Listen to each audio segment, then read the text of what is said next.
लालची चोर। रायगढ़ राज्य में जग्गी नाम का एक बदहाल से दूर और एक नंबर का बदमाश व्यक्ति रहता था। जग्गी हमेशा किसी गरीब का भोजन छीन लेता तो किसी के पैसे छीन लेता। राजा विक्रम जग्गी की हरकतों से बहुत परेशान था, लेकिन जग्गी हमेशा राजा की दयालुता का फायदा उठाकर बच निकल जाता। एक दिन जग्गी एक पेड़ के नीचे आराम कर रहा था कि तभी उसने देखा गांव की मुखिया सुखिया चाचा बड़े सज धज कर राजमहल की ओर जा रहे थे। जग्गी, अरे इतना सज धज कर कहाँ जा रहे हो मुखिया जी? क्या राजमहल में कोई दावत वगैरह है क्या? जग्गी की बात सुनकर गांव का मुखिया जग्गी के पास आकर बोला, मुखिया, बिल्कुल सही कहा तुमने जग्गी। क्या तुम्हें नहीं मालूम? राजा विक्रम ने आज पूरे गांव को अपने राजमहल में दावत दी है। दावत? जग्गी, किस खुशी में? यहाँ तक मेरी जानकारी है तो आज तो राजा का कोई जन्मदिन भी नहीं है। मुखिया, हाँ, लेकिन आज उनका पुत्र 10 साल का हो गया है। इसी वजह से उन्होंने सारे गांव के लोगों को दावत दी है। जग्गी, 10 साल का हो गया है? भला उसके 10 के होने से पूरे गांव की दावत का क्या संबंध है? मुखिया, दरअसल पंडित जी ने राजा विक्रम से ऐसा करने के लिए बोला है। उन्होंने कहा है कि अगर वो ऐसा करेंगे तो उससे उनकी प्रजा और ज्यादा सुखी रहेगी। और तुम तो जानते ही हो राजा विक्रम कितने दयालु हैं और अपनी प्रजा के लिए वो कितनी चिंता करते हैं। जग्गी, फिर तो काफी अच्छे अच्छे पकवान भी बने होंगे। मुखिया, ये भी कोई कहने की बात है जग्गी? अरे राजा के घर पर दावत है भैया, तो जाहिर सी बात है एक से एक अच्छे पकवान बने होंगे। जग्गी, तो फिर तो अच्छी बात है मुखिया जी, आप चलिए, मैं भी तैयार होकर कुछ ही देर में राजमहल पहुंचता हूँ। हाँ। जग्गी की बात सुनकर मुखिया जोर जोर से हंसता हुआ बोला, मुखिया, लगता है तुझे किसी से अभी तक ये नहीं बताया जग्गी कि राजा विक्रम ने सबको दावत दी है सिवाय तेरे। जग्गी, क्या मतलब?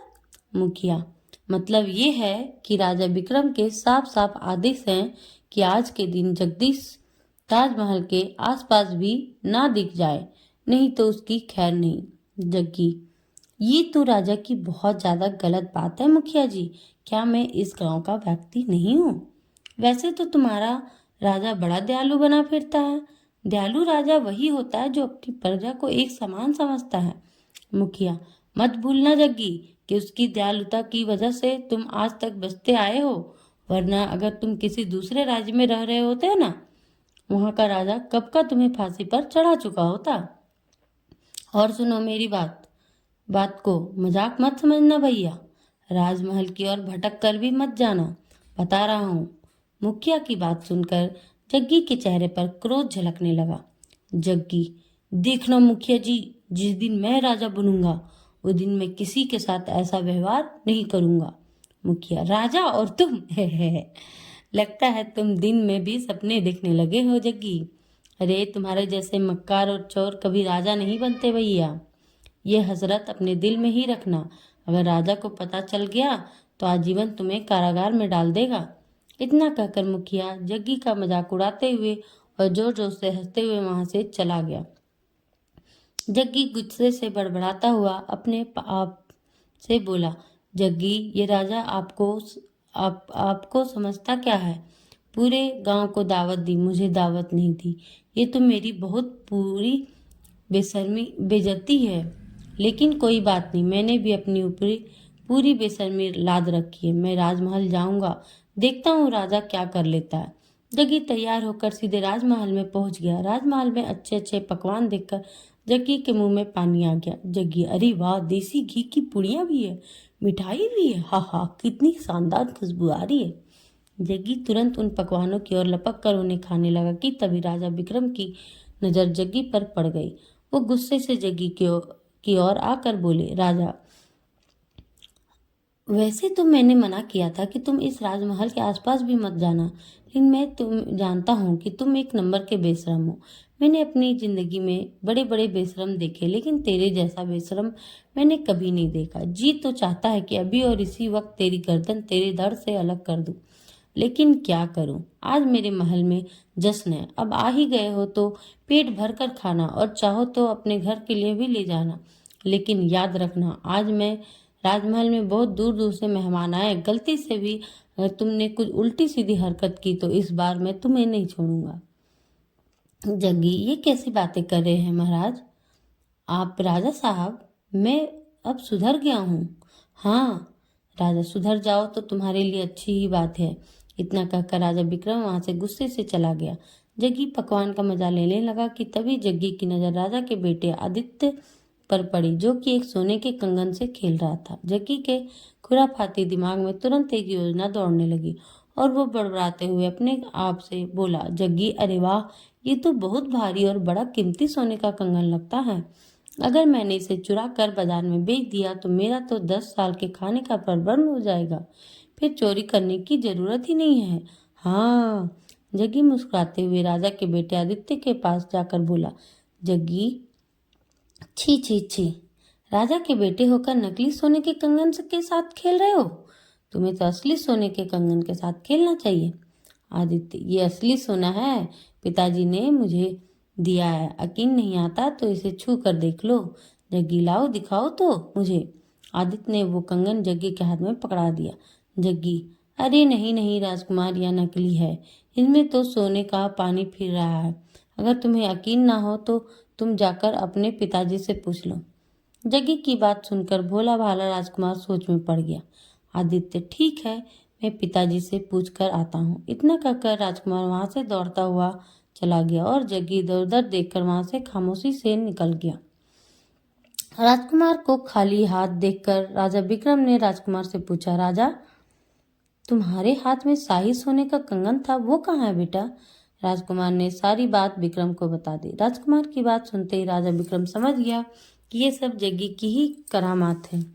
राजा विक्रम गुस्से से बोला, राजा, बस बहुत हो गया, आज तो उसने हद पार कर दी है। राजकुमार को बेवकूफ बनाकर सोने का कंगन चुरा कर ले गया।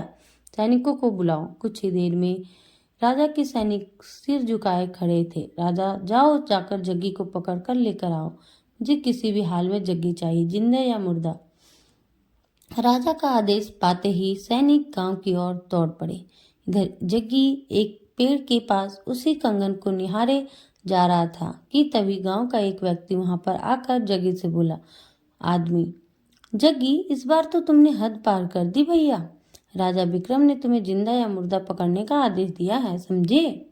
उस व्यक्ति की बात सुनकर जग्गी पूरी तरह से घबरा कर बोला, जग्गी, ये कैसी बातें कर रहे हैं भैया? राजा विक्रम तो बहुत ज्यादा दयालु है, मुझे लगा कि हर बार की तरह वो मुझे इस बार भी माफ कर देंगे। आदमी, अबे पगले, पागल वागल हो गया है क्या तू? तूने तो इस बार राजा के घर पर ही चोरी कर ली भैया, तेरी मौत तो इस बार पक्की है भैया, ठोक के बजा के। अब जो है ना, अब तुझे भगवान के अलावा और कोई नहीं बचा सकता भैया। जग्गी, मैं राजा के पैर पकड़कर माफी मांग लूंगा और ये कंगन उन्हें वापस कर दूंगा। आदमी, अरे बेवकूफ है क्या? राजा इस समय बहुत ज्यादा गुस्से में है। अगर तू कंगन वापस लौटाने के इरादे से भी वहां चला गया ना, वो जो है, तब भी तुझे जिंदा नहीं छोड़ेंगे। और तो और, अगर तुझे किसी सैनिक ने देख लिया तो सैनिक ही तुझे जान से मार देंगे, समझ गया तू? जग्गी, अब मैं क्या करूं? आदमी, मेरी सलाह मान, तू इस राज्य से कुछ महीनों के लिए चला जा। इतना कहकर वह व्यक्ति चला गया। तभी अचानक जग्गी ने देखा कि 3 सैनिकों के घोड़े उसकी ओर दौड़े चले जा रहे हैं। जग्गी घबराकर जंगल की ओर भागने लगा और एक घने जंगल के अंदर घुस गया। 3 सैनिकों में से एक सैनिक बोला, पहला सैनिक, वो देखो, वो उस जंगल में गया है, चलो जंगल में जाकर उसे पकड़ते हैं। दूसरा सैनिक, रहने दे, क्या तुझे नहीं मालूम उस जंगल में भूतों का साया है? ये वहां पर जिंदा तो गया है लेकिन कभी लौटेगा नहीं। समझ लो कि जग्गी ने उस जंगल में जाकर अपनी मौत को खुद चुन लिया है। चलो जाकर राजा को सब कुछ बता देते हैं। इसके बाद सभी सैनिक वहां से चले गए। जग्गी घने जंगल में दौड़ा जा रहा था। तभी अचानक जग्गी एक पत्थर से टकरा गया और वो एक तालाब के अंदर गिर गया। इधर कुछ घंटों के बाद अब राजमहल का माहौल सामान्य हो चुका था। राजा विक्रम अपने मेहमानों के साथ बातचीत करने में व्यस्त थे। तभी वहां पर एक अजीब घटना घटी। राजा विक्रम जैसा दिखने वाला दूसरा राजा विक्रम राजमहल में पहुंच गया और राजा विक्रम को देखकर गुस्से से चीखते हुए राजा विक्रम से बोला, हम सकल राजा, कौन है तू बहरूपिये, और मेरे मेहमानों के साथ यहाँ क्या कर रहा है? राजा विक्रम की बात सुनकर वहां मौजूद सभी लोग दूसरे राजा विक्रम को हैरत से देखने लगे। राजा विक्रम अपने सामने अपने हुबहू हमशक्ल को देखकर हैरत में पड़ गया। राजा विक्रम, बहरूपिया मैं नहीं, बहरूपिया बल्कि तू है। हमशक्ल राजा, क्या सबूत है कि तू राजा विक्रम है? राजा, तेरे पास क्या सबूत है कि तू राजा विक्रम है? वहाँ सभी लोग ये समझ नहीं पा रहे थे कि कौन असली और कौन नकली। राजा, मैं ही असली राजा विक्रम हूँ। मैं यहाँ पर सुबह से अपने मेहमानों के स्वागत और सत्कार में लगा हूँ। हमशक्ल राजा, अगर तू असली राजा है तो फिर दिखा वो शाही कंगन जो जग्गी झूठ बोलकर मेरे बेटे से चुरा कर ले गया था। राजा, मैंने सैनिकों को जग्गी को पकड़ने के लिए भेजा था, मगर सैनिकों ने मुझे बताया कि वो उस जंगल की ओर चला गया जहां से कोई वापस नहीं आता। हमशक्ल राजा, इस सभा में सभी लोग जानते हैं कि राजा विक्रम कभी नहीं डरता। तेरे बेटे के सोने का शाही कंगन चोरी हो गया और तू यहाँ पर बैठकर मेहमानों के साथ गप्पे लड़ा रहा है क्योंकि तू राजा विक्रम नहीं है। इतना बोलकर हमशक्ल विक्रम वो सोने का शाही कंगन निकालकर बोला, हमशक्ल राजा, सुंदर नगर के वासियों, ये बहरूपिया झूठ बोल रहा है। देखो मेरे पास ये मेरे बेटे का सोने का शाही कंगन है। मैं इसे उस भयानक जंगल से जग्गी को मारकर लाया हूँ। मैं कुछ देर के लिए जंगल क्या गया, इस बहरूपिया ने आकर मेरी जगह ले ली। राजा, बस बहुत हो गया। अब ऐसी बात है तो फिर हमारे और तुम्हारे बीच युद्ध होगा। जो जीतेगा वही असली विक्रम कहलाएगा। दूसरा राजा विक्रम भी राजा से आर पार करने के मूड में था। तुरंत उसने हाँ कर दी और दोनों के बीच युद्ध होने लगा। कुछ ही देर में एक राजा विक्रम ने दूसरे राजा विक्रम को जख्मी करके जमीन पर धराशायी कर दिया।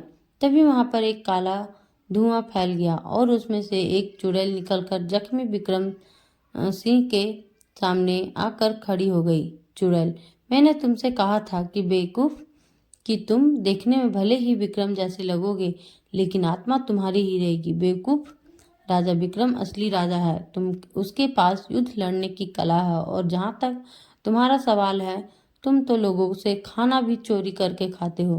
तुम जख्मी हो चुके हो। राजा की तलवार तुम्हारे शरीर पर पड़ चुकी है, इसलिए अब तुम अपने असली रूप में आ जाओगे। अचानक जख्मी राजा विक्रम जग्गी की शक्ल में आ गया। राजा विक्रम हैरत से चुड़ैल से बोला, राजा, ये तो जग्गी है, ये सब क्या है? चुड़ैल, बताती हूँ, बताऊंगी ही नहीं, दिखाऊंगी भी तुझे। इतना कहकर चुड़ैल ने एक फूंक मारी और सारे राज्य के सामने एक दृश्य चलने लगा। दृश्य में जग्गी जैसे ही तालाब में गिरा, अचानक तालाब में से काला धुआं निकलने लगा और देखते ही देखते उस तालाब में से एक चुड़ैल निकलकर जग्गी के सामने आ गई। जग्गी तुरंत डरते हुए तालाब से बाहर निकलकर घबरा कर बोला, जग्गी, कौन हो तुम? चुड़ैल, मैं वर्षों से यहाँ तालाब के अंदर कैद थी, मगर अब मैं आज़ाद हूँ। बहुत सालों पहले मैं इसी जंगल में घूमती फिर रही थी। मेरी वजह से एक साधु की तपस्या भंग हो गई थी। उसने मुझे श्राप दे दिया और मैं इस तालाब के अंदर कैद रह गई। उस दिन के बाद जब भी कोई इस तालाब के नजदीक आता, मैं उसे मार देती। जग्गी, क्या तुम मुझे भी मार डालोगी? चुड़ैल, नहीं, मुझे तुम्हारी वजह से ही आज़ादी मिली है। मैं उस साधु के सामने बहुत रोई। आखिरकार उसे मुझ पर तरस आ गया। उसने मुझसे कहा कि जब भी कोई धूर्त व्यक्ति हाथ में सोने का कंगन लेकर अचानक इस तालाब में गिरेगा तो तुम इस तालाब से आज़ाद हो जाओगी। और देखो, मैं आज़ाद हो गई। बता, क्या इच्छा है तेरी? मैं तेरी एक इच्छा पूरी करूंगी। जग्गी, यानी मैं जो कुछ भी मांगूंगा तुम उसे पूरा कर दोगी? चुड़ैल, हाँ, मैं उसे पूरा कर दूंगी, लेकिन सिर्फ एक ही इच्छा। उस सुंदर स्त्री की बात सुनकर जग्गी बड़बड़ाता हुआ अपने आप से बोला, जग्गी स्वयं से, ये सही मौका है राजा को सबक सिखाने का।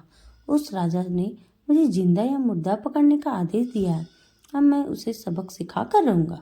जग्गी, मैं चाहता हूँ कि मेरा चेहरा और मेरा शरीर सुंदर नगर के राजा जैसा हो जाए। इसी वक्त जैसा राजा विक्रम है मैं हूबहू उसके जैसा हो जाऊं, उसके शाही कपड़ों से भी। जग्गी की बात सुनकर चुड़ैल हंसते हुए बोली, चुड़ैल, बेवकूफ मानव, इससे तुझे क्या हासिल होगा? जग्गी, जब मेरी शक्ल और शरीर राजा जैसा हो जाएगा तो तुम लोग मुझे राजा ही समझोगे और मैं बगैर लड़े सुंदर नगर का राजा बन सकता हूँ। चुड़ैल, ठीक है, जैसी तेरी इच्छा, लेकिन याद रखना तेरा शरीर और तेरा चेहरा, तेरा कपड़े, तेरे आभूषण, सब कुछ सुंदर नगर के राजा विक्रम जैसा हो जाएगा, लेकिन तेरी आत्मा वही रहेगी। ध्यान रखना, अगर तू किसी असली राजा के तलवार के हाथों जख्मी हो गया तो तू अपने असली रूप में आ जाएगा। और देखते ही देखते जग्गी का शरीर राजा विक्रम में परिवर्तित हो गया। अब जग्गी हुबहू राजा विक्रम में बदल गया। जग्गी अकड़ता हुआ राजा के राजमहल चल पड़ा। चुड़ैल, मैंने इसे चेतावनी दी थी, पर यह एक मूर्ख व्यक्ति निकला। इतना बोलकर चुड़ैल गायब हो गई। राजा विक्रम ने गुस्से से सैनिकों से कहा, राजा, ले जाओ इसे और हमेशा के लिए जेल में डाल दो। उसके बाद जग्गी को माफी नहीं मिली, उसने पूरा जीवन जेल में ही व्यतीत किया। दोस्तों, ये कहानी आपको कैसी लगी नीचे कमेंट में हमें ज़रूर बताएं और ऐसी ही बढ़िया कहानी के लिए मेरे चैनल को सब्सक्राइब करें और लाइक करें और बेल आइकन ज़रूर दबाएं ताकि हर अच्छी अच्छी कहानियाँ आपको मिलती रहे। धन्यवाद, मिलते हैं अगली कहानी में, तब तक के लिए नमस्कार।